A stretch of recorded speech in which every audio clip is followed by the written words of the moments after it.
ছিলাম আজকে তোমাদেরকে এই 3 নম্বর অঙ্ক করানোর কথা বলছিলাম। তাহলে আজকে এই 3 নম্বর অঙ্কটা করাবো। 3 নম্বর অঙ্ক করানোর আগে এই নিয়মটা দেখে নাও। এখানে বলছে প্রশ্নগুলি সমাধান করো। প্রশ্নগুলি সমাধান, কোন প্রশ্নের সমাধান? এই নিচের প্রশ্নগুলি সমাধান করতে হবে। এই নিচের প্রশ্নগুলিতে তাহলে কী বলছে, কী করতে হবে, এই জিনিসটা জানতে হবে যে 5 অঙ্কের ক্ষুদ্রতম সংখ্যা থেকে 4 অঙ্কের বৃহত্তম সংখ্যার কত কম। এই 5 অঙ্কের ক্ষুদ্রতম আর 4 অঙ্কের বৃহত্তমের মধ্যে পার্থক্য কত আছে, কত কম, এর থেকে এর কত কম, এই জিনিসটাই বলেছে। তাহলে এখানে দেখো ক্ষুদ্রতম জিনিসটা কি আর বৃহত্তম জিনিসটা কি, এটা প্রথমে জেনে নিই। দেখো ক্ষুদ্রতম 1 2 3 4 9, এটা হয়ে গেল আমাদের সংখ্যা। 1 2 3 4 5 6 7 8 9।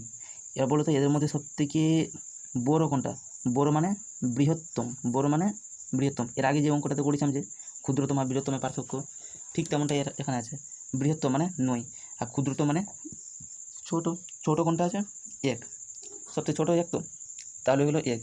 এবার যেমনটা এখানে বলেছেন কি বৃহত্তম, বৃহত্তম মানে কি একটা 9 বৃহত্তম।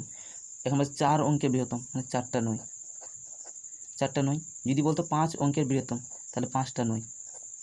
যদি বলতো 3 অঙ্কের বৃহত্তম তাহলে কয়টা 9 হবে? 3টা 9।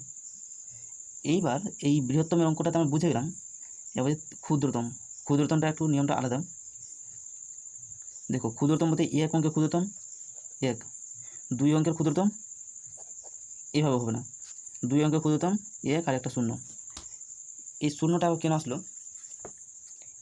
এই শূন্যটা আসার কারণ হলো যে 1 আছে, 1-এর পরে একটা 0, 2টা 0, 1 2 3 মানে 3 অঙ্কের ক্ষুদ্রতম। এই সামনের সংখ্যাটা দেখে আমাদেরকে এই সম্পূর্ণ সংখ্যার মূল্যটা বুঝতে পারবো এটা ক্ষুদ্রতম নাকি বৃহত্তম।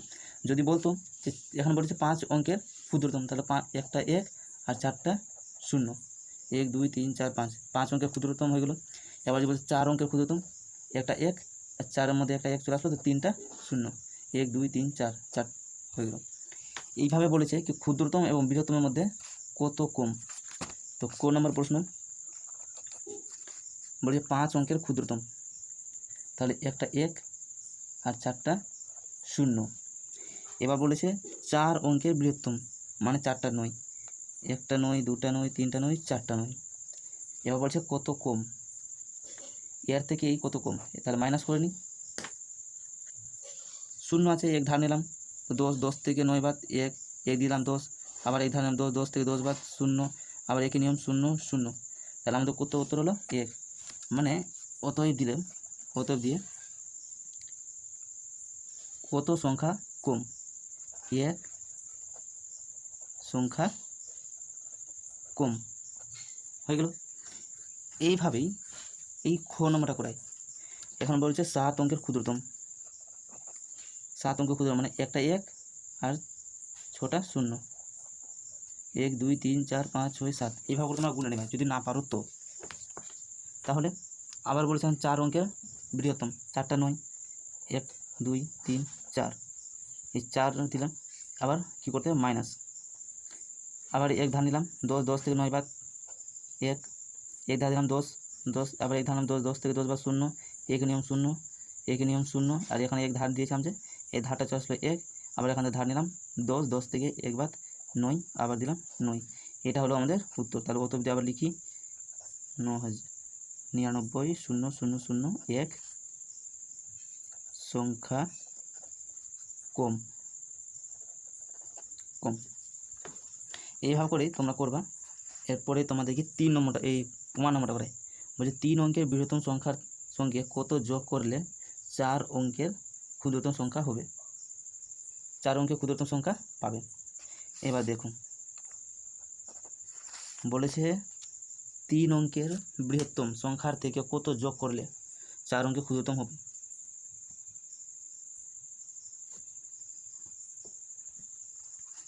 তাহলে এটা আবার একই নিয়মে কয় অঙ্কের ক্ষুদ্রতম বলেছে না বৃহত্তম, 3 অঙ্কের বৃহত্তম।